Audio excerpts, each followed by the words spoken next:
Lecture 5.2, Definite Integrals. This is Rattlesnake Mountain in Washington State. Rattlesnake Mountain, elevation 3,527 feet or 1,017 meters, is located in the Hanford Reach National Monument near Richland, Washington, known as Lalique, land above the water. By the Yakima Nation, it is considered sacred by several Native American tribes. Rattlesnake Mountain is said to be the highest treeless mountain in the United States. I might mention this is one of the few slides in this lecture series that I took myself. Most of the slides were taken by my wife, Vicki Kelly. It is also interesting to note that this photo was taken from within the limits of the city of Richland, my hometown.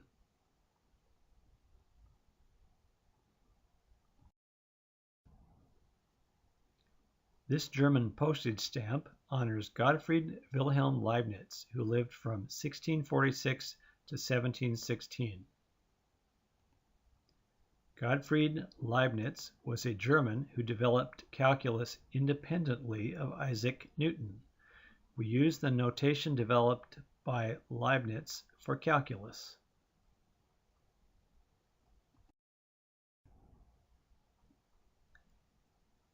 When we find the area under a curve by adding rectangles, the answer is called a Riemann sum, named for Bernhard Riemann, who lived from 1826 to 1866. The width of a rectangle is called a subinterval.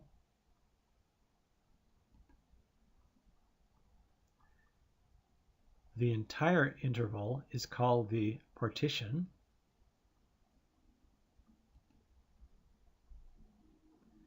Subintervals do not all have to be the same size.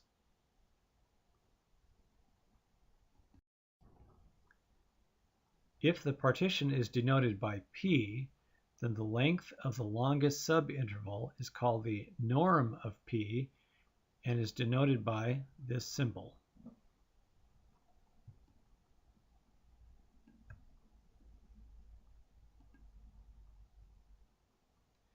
As the norm of p gets smaller, the approximation for the area gets better.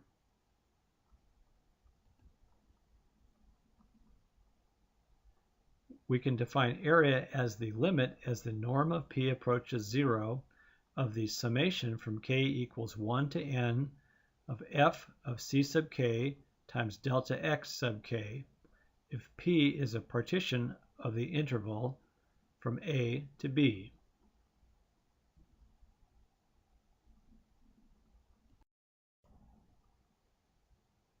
This expression is called the definite integral of f over the closed interval a to b. What it means is we add an infinite number of infinitely narrow rectangles. If we use subintervals of equal length, then the length of a subinterval is delta x equals b minus a over n.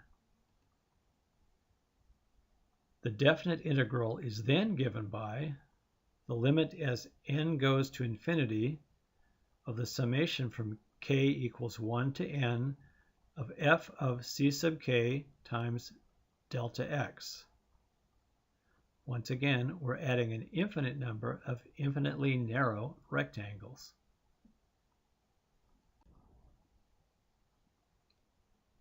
Leibniz introduced a simpler notation for the definite integral. We say the limit as n goes to infinity of the summation from k equals 1 to n of f of c sub k delta x equals the integral from a to b of f of x dx. Note that the very small change in x becomes dx, and we've used dx to represent a very small change in x previously. Let's break this notation down. First, we have the integration symbol, which is an elongated S, chosen because integration is actually summing an infinite number of infinitely small things. A is the lower limit of integration. B is the upper limit of integration. F of x is the integrand, which is just the function that we are integrating. And x is the variable of integration, which is a dummy variable. It is called a dummy variable because the answer does not depend on the variable chosen. You could replace x in these two places with another letter, and you would get the same answer.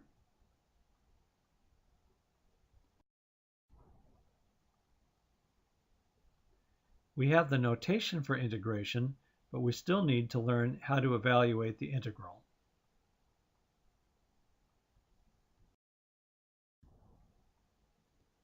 In section 5.1, we considered an object moving at a constant rate of 3 feet per second.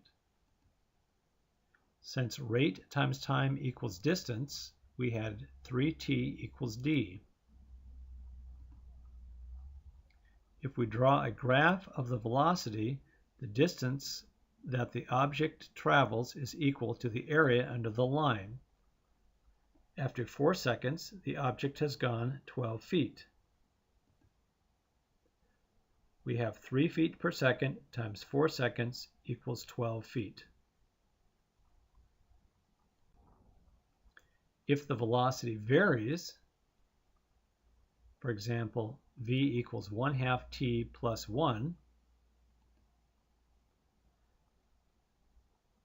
the distance is s equals 1/4 t squared plus t. C equals 0 since s equals 0 at t equals 0. After 4 seconds, s equals 1/4 times 16 plus 4, or s equals 8. The area under this line is 1/2 times 1 plus 3 times 4, or 8. For that, we use the formula for the area of a trapezoid. And we notice that the distance is still equal to the area under the curve.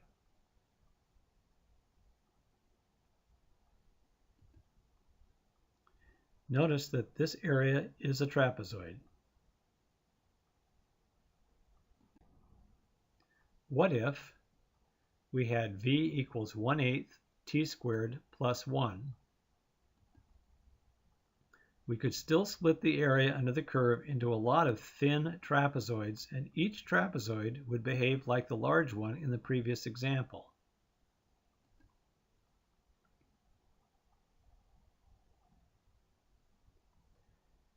If the trapezoids are narrow enough, we get a very good approximation. It seems reasonable that the distance will equal the area under the curve.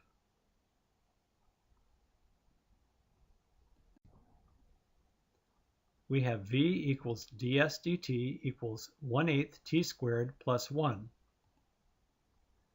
Taking the antiderivative, we have s equals 1/24 t cubed plus t. Plugging in 4 seconds, we get s equals 1/24 times 4 to the third plus 4, or s equals 6 2/3. The area under the curve is 6 2/3. We can use antiderivatives to find the area under a curve. And that is a really big deal because we don't have formulas for the area under every possible curve. Let's look at it another way. Let a sub a of x equal the area under the curve from a to x, where a is a constant. So if we pick a point A, the shaded area is a sub a of x. Then a sub a of x plus a sub x of x plus h equals a sub a of x plus h. In other words, a sub a of x, which is the shaded area, plus the area from x to x plus h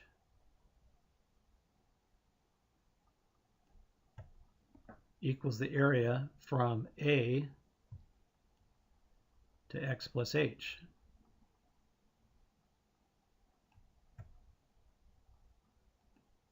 Now we subtract a sub a of x from both sides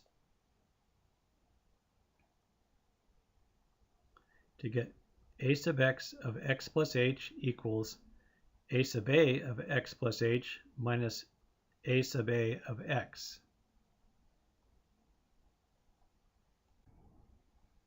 The area of a rectangle drawn under the curve would be less than the actual area under the curve.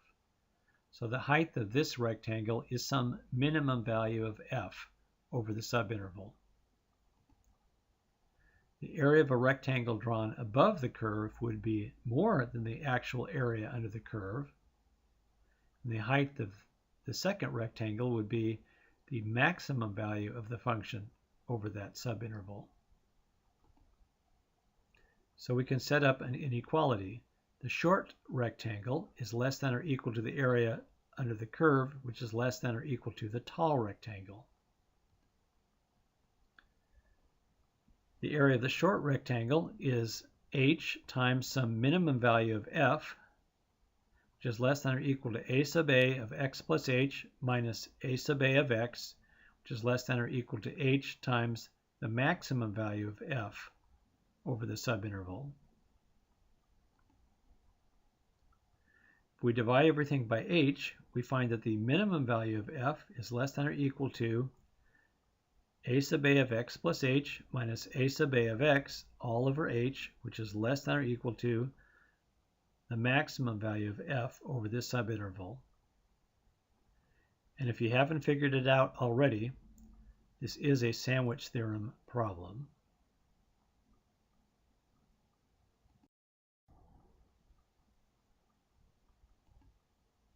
As h gets smaller, the minimum value of f and the maximum value of f get closer together. If we take the limit as h approaches 0 of a sub a of x plus h minus a sub a of x over h must equal then the value of the function f of x. But this is the definition of derivative. So we could rewrite it as d dx a sub a of x equals f of x. Take the antiderivative of both sides to find an explicit formula for area.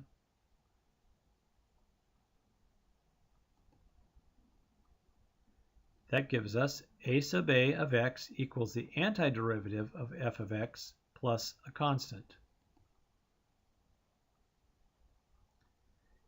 If we plug in an initial value, a sub a of a equals the antiderivative at a plus c.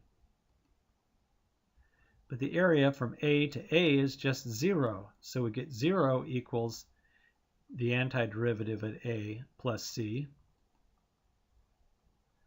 or negative the antiderivative at a equals c. So the area from a to x equals the antiderivative at x minus the antiderivative at a.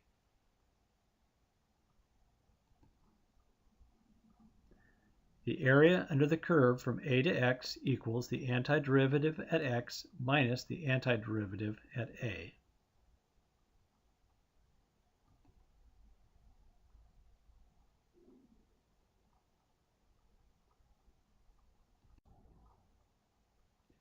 So we've written area equals the limit as the norm of p approaches 0 of the summation from k equals 1 to n of f of c sub k times delta x sub k,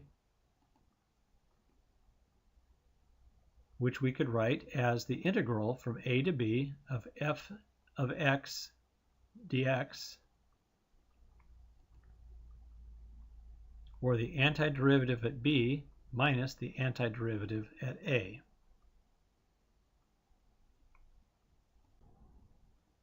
Example, y equals x squared.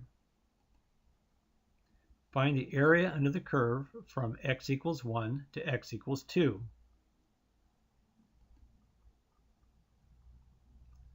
So we're looking for the shaded area. We write the integral from 1 to 2 of x squared dx. We take the antiderivative and we get 1/3 x cubed, where x goes from 1 to 2.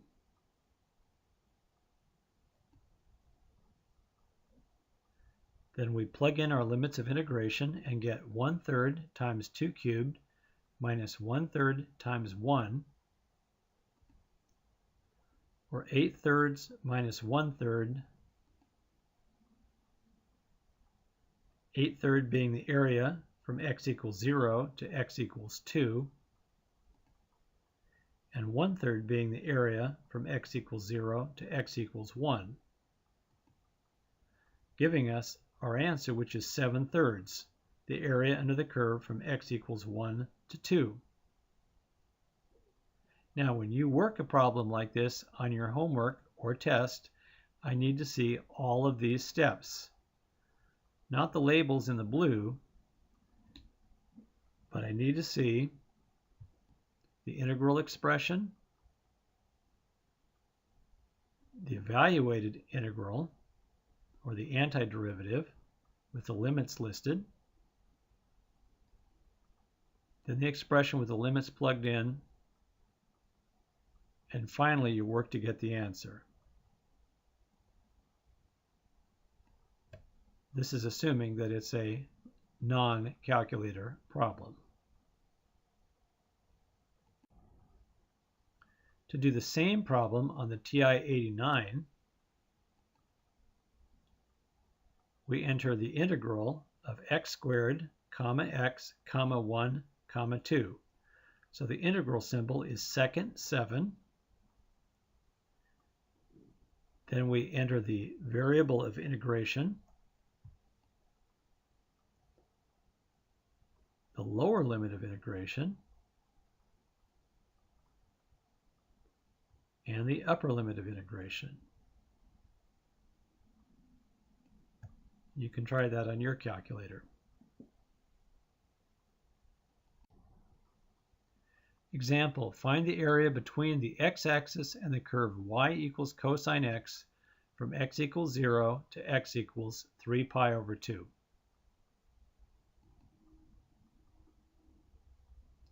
We have the integral from 0 to pi over 2 of cosine x dx minus the integral from pi over 2 to 3 pi over 2 of cosine x dx. Notice we had to split this into two parts because we have a positive area and a negative area, but since area is always really positive, we have to subtract the negative to get a positive value. So we have sine x evaluated from 0 to pi over 2 minus sine x from pi over 2 to 3 pi over 2, which is sine pi over 2 minus sine 0 minus the quantity sine 3 pi over 2 minus sine pi over 2, or 1 minus 0 minus the quantity negative 1 minus 1, or 3.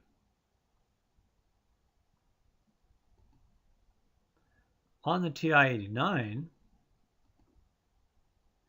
you can use the absolute value function. So it's essentially taking the absolute value of each rectangle. So you enter the integral of the absolute value of cosine x, where x is the variable of integration, The lower limit is 0. The upper limit is 3 pi over 2. And your answer is still 3. If you use the absolute value function, you don't need to find the roots.